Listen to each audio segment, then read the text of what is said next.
બડા કરજે જાકમ જાડ, રાખીશ નહીં તું ફૂક લાગ્યા ની ફાડ, દીવા તું બડા કરજે જાકમ જાડજી, તળિયે કેટલું તેલ છે એની તું રાખીશ નહીં કોઈ દી સંભાળજી, પૂરણ હારો પુરસે ભાઈ પૂરણ હારો પુરસે, ઓલો દિવેલ દીન દયાળ, દીવા તું બડા કરજે જાકમ જાળજી. વચ્ચે સૌથી વધારે મને કડી આ ગમે, અંધારા કેરી ફોજુ ઉતરશે તારે ચો તરફ વિકરાળજી. સારું કામ કરતા હોય ને 2-5 ખવરિયા પણ હોય. વાહ કવિરાજ, ખવરિયા પણ હોય, કારણ કે નેગેટિવિટી 5 લોકો હોય જ, 95% સારા પણ હોય. એટલે અંધારા કેરી ફોજુ ઉતરશે તારે ચો તરફ વિકરાળજી, પણ કઈ કરી ન શકે. દિયો ચાલુ હોય ને તો અંધારું ટ્રાય કરે ચારે તરફથી પ્રવેશવા માટે,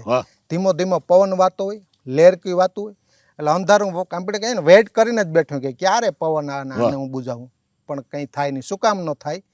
કારણ કે પૂરણ હારો પુરશે ઓલો દિવેલ દીન દયાલ, દીવા તું બડા કરજે જાકમ જાળજી. ઉપર વાળું ધ્યાન રાખ.